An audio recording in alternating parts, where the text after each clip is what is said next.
It is time to talk a little Real Salt Lake Soccer and Major League Soccer with Andrew Wiebe. He joins us from Apple TV. Andrew, thanks for joining us. Hey, thanks for having me. I'm in the throwback RSL kit that I received recently. It's a beautiful thing. It reminds me of CONCACAF Champions League runs. It reminds me of the diamond in midfield and Javi Mo and Sabo and all of these wonderful memories of years past that really blooded me as an MLS fan and journalist. So I am so excited this weekend to be covering the Rocky Mountain Cup. I have never been to Colorado. And it's in the balance, it feels like, between these two teams. Tied on points. Colorado's actually won a couple in a row, which is completely out of character for the last 15 years. And I am looking forward to being at altitude on the sidelines. There are you hit on so many nerves that we can do 15 minutes just on that. Oh, easy.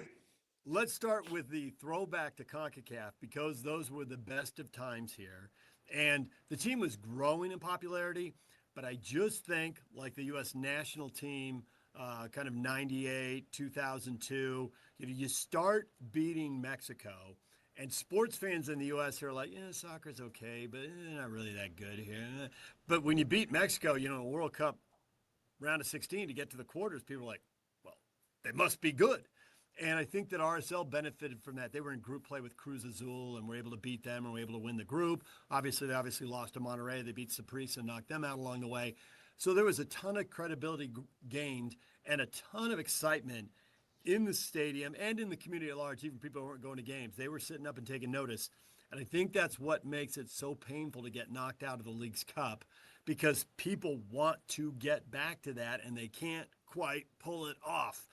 And so I guess my question to you is, were you that surprised by the way it went in the League's Cup? Or when you look at the payroll, when you look at the number of guys and the quality of guys missing, did you think it was going to be a 2-1 or 3-1 game? Maybe the shutout surprised you, but I thought it would be tighter. I'm not going to lie. I thought it would be tighter. I thought it would be a little bit more like that Chicago-Monterrey game we saw to begin the night, where it was a moment of brilliance that separated the two. And, Chicago could have won, but just couldn't quite get over the line. I was a little bit more surprised about RSL's performance in the group stage than I was about this. Like, both are at different ends of the coin, right? Like, to take Tigres to the place that they took them, to have two just sort of dominant wins and buck their league form a little bit. That was where I was like, oh, okay, maybe things are turning here. Maybe the momentum is returning to RSL that they've lost in the league. But listen, to me, in terms of comparisons with CONCACAF Champions Cup now and now Leagues Cup, MLS fans are not going to like me saying this. RSL fans will like it even less. These were results that needed to happen for this competition to take a step forward. The big missing piece of Leagues Cup has been the power of Mexico coming to bear, and MLS teams having to overcome that. Listen, I think there's a difference between being dominant in the group stages of Leagues Cup, which we've seen for 3 years in a row for MLS teams, and winning these critical one-off knockout round games. That still remains for many teams, most teams, I might argue all teams in MLS, a mountain that they have not climbed regularly, and we need to start climbing regularly. And for it to be, listen, for the competition to have legitimacy, for the competition to feel real, sometimes the other shoe has to drop. And for 3 years, to me, we had not seen Liga MX teams take it as seriously as they could have. And I think we're starting to see Liga MX teams see the opportunity, the path to CONCACAF Champions Cup, the path to respectability, because God knows they don't want to come up here and get whooped in the United States. Right. To me, that competitive sort of like balance in CONCACAF Champions Cup has always tilted toward Mexico, and it's made it feel a little bit, I don't know, like hey, where you at, MLS? And Leagues Cup's been the opposite direction. I want to see a world where we're in the middle, where every game is a battle, every game is hard fought, every game is up for grabs. And we didn't see that last night, but I think we're seeing a correction by the Liga MX teams to say, hey, wait a minute, we got embarrassed, and we don't want to be embarrassed in this competition anymore. Well, the thing about Leagues Cup, and I get it's a business opportunity, and it's a great business opportunity for both leagues. That's why it's happening. But when you get so many home games, shouldn't you be performing at a higher level? Because we're not seeing it in the Champions Cup. And in Champions Cup, and we've seen it with RSL, they have to go to Mexico.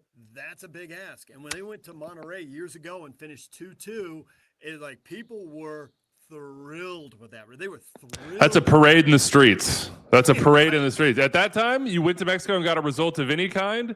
That was such an outlier that it just almost couldn't be believed. And I think that was part of why MLS for RSL really took hold, is that it was a sign to the rest of the league that, like, hey, it can be done.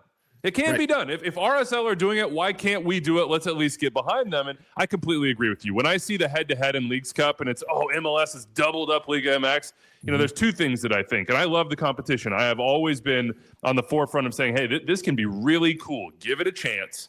But that imbalance is two things. One, it's your point about home and away. We saw the difficulties MLS teams had when they went to Mexico the 4 times in this competition. And two, it's the imbalance between the leagues in the sense that you're seeing every Liga MX team compete. And that means that you're seeing the worst teams. Whereas in MLS, you are not seeing the worst teams get shoved into Leagues Cup against Mexican competition. You are not seeing, the Sporting Kansas Cities currently of the world. And that's not to take a shot at them. It's just a reality of the table. You're not seeing the bottom teams have to go out and test themselves in that way. So I think from just a logical standpoint, that gap between MLS and Liga MX in the group stage in particular, it just makes sense. But it doesn't give us this massive sign that MLS is on the same level. It does give us some hints that gap is starting to narrow. But as always, as we've seen in CONCACAF, it's the knockout round that matters. And if Liga MX is going to take it as seriously as they seem to be doing, if they're saying we don't want this to be an MLS-dominated competition, well, there's only one thing to do, and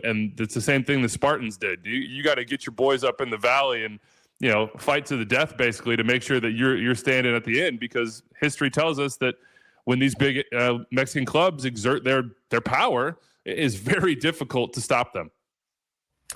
So just as there's a massive advantage for MLS in hosting, there's a massive advantage for Liga MX in that they're playing against teams that are in a salary cap league. And you can tell me MLS needs to get better, but this is pro sports. It's about the money. If you cap how much money you pay, don't you cap how good you can be?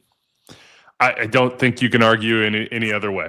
There are the powers of development, and there's the powers of the homegrown program, and of really a generation and many generations to come of American and North American players that, will follow the path of Xavier Gozo and become superstars. Now, the difference is, you have to develop those, and you have to get lucky across your roster to have more than one at one time. And I think you're completely right. Like, it's just like baseball. It's just like the NBA. It's just like the NFL. It's just like going out and hiring in the workforce for any other industry. Money talks. And I think what I really am encouraged by with some of the things that are happening within MLS, and we've seen Larry Bird come on board now as the commissioner and he'll take over here. What I really liked that he said was that we need to focus on the product, and the product is soccer. And I believe that deeply. I believe that people will respond to teams that they look at and are inspired by, players that they look at and are inspired by. Runs and tournaments where we see Major League Soccer playing at a level and improving year over year that's focused around giving people the best soccer possible, because I think that's what the World Cup showed us. There were cultural moments, no doubt, but when people watched those games, they were enamored. They were sucked in by. They wanted more of the sport. And I think at its core, there are billions of soccer fans in the world. There are more soccer fans than fans of anything. Unless you're going to broaden this out to like music, hey, we all like music, you know what I mean? But as far as sports and entertainment property, there's nothing bigger in the world than soccer. And I truly believe it comes down to putting the best product on the field. So I'm encouraged by some of the signs we're seeing in terms of giving more freedom to general managers and clubs to plot the direction that they think best fits their market, giving them a better opportunity to invest across the roster in a deep way, and still keeping the things that we know and love, like the designated player spots that allow you to really take massive swings. But we need to be taking a lot of big swings. And those are the things that you see when you come up against Mexico, which is, if you look at the numbers, they probably have 6 to 10 true designated players on their roster in terms of the way the MLS counts them. And if you want to compete consistently, you probably got to get closer to matching that. And that was why I was not very optimistic about RSL. They'd given up the home field, right? They're on a neutral field in Commerce City. They don't have an advantage in elevation. They don't have that. So that's out the window as well. And then they get the 22nd biggest 22nd highest payroll in the league. And on top of that, they're missing starters. They haven't replaced Gozo yet. Justin Glad has now been out for a little more than 3 months. That is a huge loss, especially when you see those goals coming on counterattacks. Emeka Nelly has been out all year, but Yeah. on the roster, he should be a starter. And when you're playing 8 times in 25 days, you need depth. And guys who have been good backups, Zach Booth is out. Griffin Dillon was starting to prove that he could be pretty useful. He's out. R.F. Pill has been out all year. They invested in him last year. They were hoping he could be a backup. We don't even know. That's 20% of a roster that's already the 22nd best. I'm like, how did they get to third place in the West at the World Cup break in the first place? What's the better question? Why did it go wrong in Leagues Cup against Club Leon, or what were they doing in third place at the World Cup break? Well, yeah, I think probably the second question there is was that third place a true overperformance to the degree that we're sort of seeing now when the results haven't come since, I don't know, it's been 102 days in the league since they got a win. That last win was against the Rapids, right? That's a long time. I know you have a World Cup break in between, but there have been plenty of opportunities over the course of that period to get a win. I think it's the third place, and it's a question of what is this team with a long run of games? And this is the moment in MLS that matters. Like, I don't want to be flippant about the first 5 months of the season right now, but for RSL, you're there. You know, you're in the thick of things, so to speak. It takes 3 or 4 games to push yourself back up the standings, to be in a place where you can flirt with and say that it's possible that you can host a playoff series. Like, San Jose are 4th. San Jose haven't got results in the same period of time. San Jose are down in the dumps. Like, this is a momentum league in every sense of the word. And that's why I think this last little bit in the transfer window is so critical for RSL. You mentioned the injury issues. Like, that's one thing. That's quality, but it's depth. And depth matters, especially this time of the year when you're involved in Leagues Cup and you're just getting games stacked on top of your head. But at the end of this, quality is what's going to matter. When you hit the playoffs, quality will be the thing that differentiates you. So I see that $15 million for Xavier Gozo, and it is an incredible piece of business for the club. It's an incredible sort of sign in the, neon sign that says, hey, our youth development efforts, our ability to take players and move them on remains near the top of Major League Soccer. If you look back in the last couple of years, they have sold millions and millions of dollars of players. And now comes the hard part. And I think this is true for every MLS team. The hardest part is then reinvesting in a way that you continue that cycle, whether it is getting a young player like Gomez a few years back and having him become a best 11 quality player, whether it's developing Gozo through. It is the next step. It is always the next step. And the best clubs in the world are ready to make that next step. And listen, I like what Jason Kreis said this week. Let's go get 2 starters. With $15 million, you should be able to go out and materially improve your team. You knew Gozo was going to leave. You knew it was going to be for a big number, especially through the first part of this year. And this is where the responsibility hits on the front office, to have targets in place, to be able to go out and get the deals done. And, the summer window is the best time to do it. This is the last year where we'll be in the middle of something trying to do it. Thankfully, in the future, you'll be at the beginning. You'll be able to sort of get a camp and reload and have a whole season. But this is the time to make that move. So I hope that they have their targets in line. And as I hope for every MLS team, I hope they get the right guys, because I'm very much people are going to groan, but 30 teams. It's not that I'm a fan of 30 teams. I'm not a fan of any of those teams, but I want every single one of those teams to be their best self, because that makes the most entertaining, the most compelling league that we can have, and the best soccer that I get to watch every week. And I want good soccer. So RSL, go get it done. When you talk about the top 4 in the West, look at the standings now. Vancouver, Houston, LAFC, and San Jose are the top 4. How many of those do you think are locked in, and how many of those do you think can switch here in the next couple of months? 2. I would say 2 were locked in, and I'm pretty sure you can guess which 2 those would be. Vancouver Whitecaps, which to me are by far and away, it's not even, to me, not even really debatable, the best team in the Western Conference. And, other than Nashville, they don't have an equal anywhere else. If you just look at their underlying numbers, it's spectacular. And then you watch their games and you see the cohesion, the mission on which that they all sort of unite around. Jesper Sorensen, to me, is arguably the best signing in MLS in the last 2 years, and that's a coach. So they're number 1 for me. LAFC are 2. They just have overwhelming talent in places that when you hit a one-off game are very difficult to deal with, but I think they are missing some pieces. They just signed a central midfielder this week that I think will help them. It's a profile that they needed, but I would like to see a little bit more creativity in their group as well. They're just so one note to me so often in terms of the counterattack. And then Houston and San Jose are pure MLS products, man. This is the beauty of this league is that, you know, what you think you believe is not always what comes to bear on the field. And I have watched Houston over the last year and a half struggle mightily to figure out their back line, and RSL fans probably should listen in a very attentive way to this, and then finally figure it out and get the right personnel in there and have the right style of play. And they're just sort of eking it out. But hey, in this league, that's fine. Stack 3 points, keep it moving. They made a signing in Duncan McGuire. If he can be a goal scorer for them, it changes their outlook. And San Jose are sinking, man. And San Jose are a team in Dallas and St. Louis and Colorado ahead of them that RSL should be looking at and saying, there is no reason why we can't jump these teams. 5 points separates Pablo Mastroeni and this team from fourth place. 5 points is nothing. You have, what, at this point, you have 42 points available, RSL? Yeah. 5 points is nothing. 2 results, and you're right back at it. You got to find a way to win on the road, which probably leads us to the weekend. And there it is. You don't really even need me here. Why don't you just take away? Let me get my feet up here. I want to know from you, though. Tell me what's going on. I'm trying to figure it out. Like, why? It's MLS, so you always see it. And altitude, you often see it. Mm-hmm. What is the difference between this team at home on the road? On the road, it's the worst record in the entire West outside of Austin. And it's stunning. They won in Atlanta early, and it's not like they had a healthy first choice 11.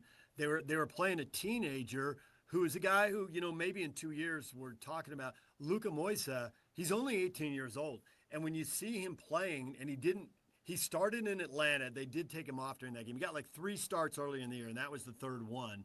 And they won that game. I think he ended up playing 45 minutes in that game. And you're thinking, wow, they're kind of ham and egging it and piecemealing it together. This is going to be great. And since then, nothing. And I don't know. There's so many different things. They should have won in Portland. It's a total one-off in Portland. They scored first. They've got the lead. Portland wasn't in a great run of form. RSL looked great for 30 minutes, and Morgan Giavogi goes down on the sideline, kicks his leg back, red card. Well, now you're on the road, on the turf for an hour, and of course, you know, so you don't win. You don't. But you're stacking up. You've got 10 examples of that this year, right? 10 examples.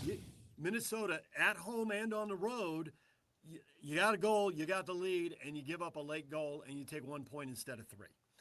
And so I don't know that I can blame that on the road, because the exact same thing happened when they met in Utah at altitude, you know, in front of the fans. It was the exact same deal. So I don't know what to tell you. It's, you know, what's the old, it's a Lily Tomlin routine. It's ancient. It's probably older than you. If it's not one thing, it's another. You know? Yeah. Yeah. That's been RSL on the road. But, man, and I think that just goes to belief. That goes to confidence and faith.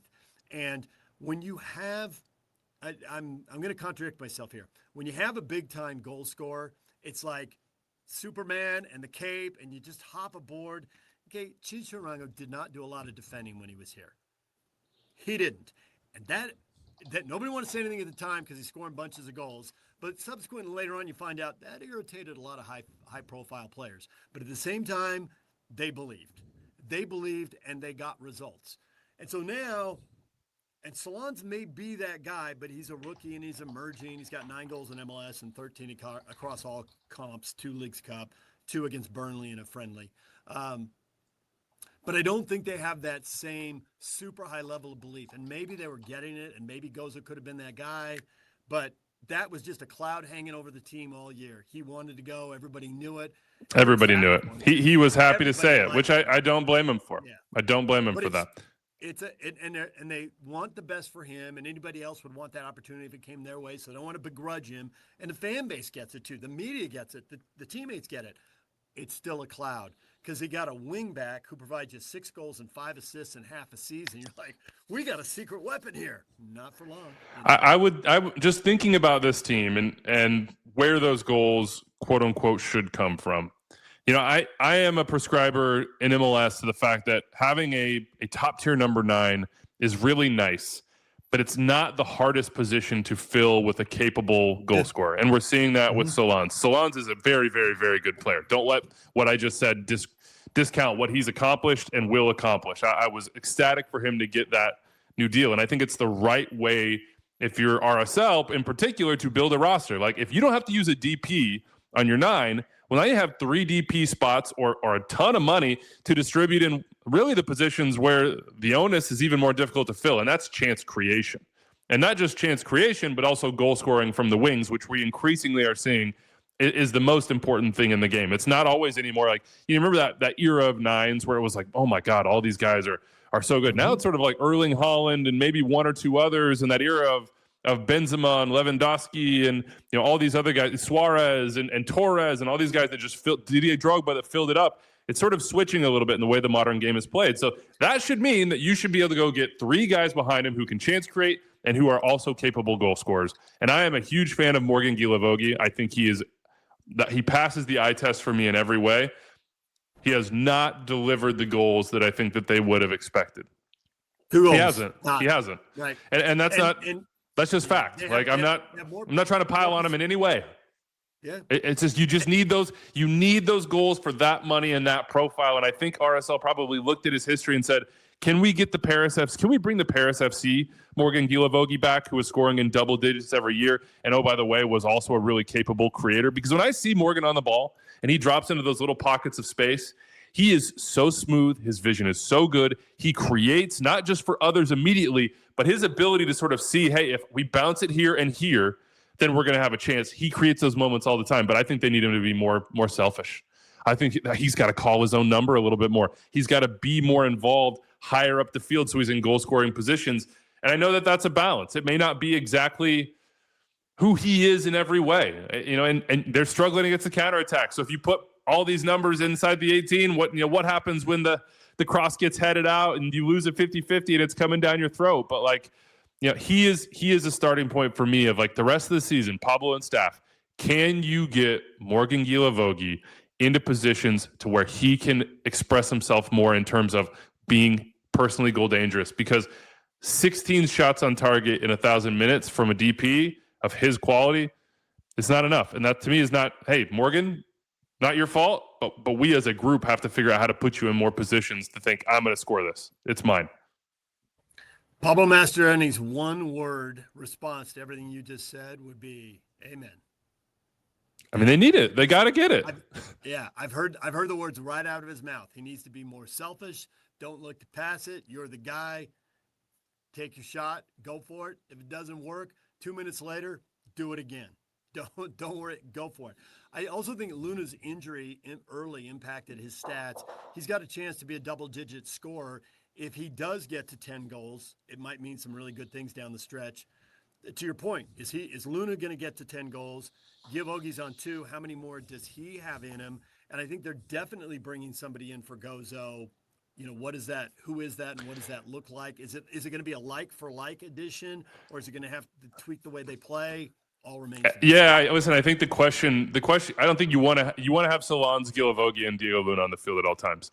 So then we're talking about what amounts to a wing back, which is what Gozo was, but a wing back, and I think a different way than sometimes you see in the 3-4-3 or however you want to describe this particular formation that's been du jour for a long time in the world in MLS. You need somebody who wants to get into the attack and not just provide width, but can come inside and be a goal threat. And I think in having that player, you force Guilavogui inside into better goal scoring positions. And having a player who can provide service, and for Guilavogui, it's probably cutbacks more so than balls in the air, but that's where Solans can occupy a little bit.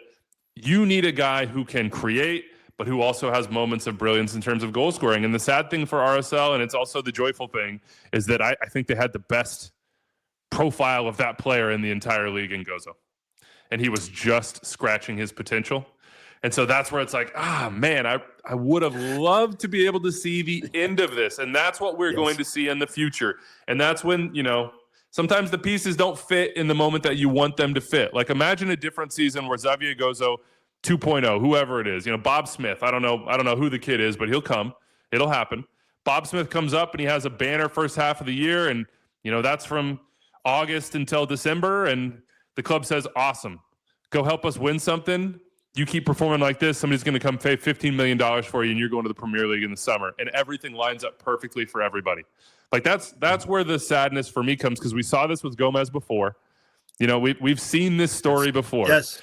And it's something that the club has to do. It's something that the player wants to do.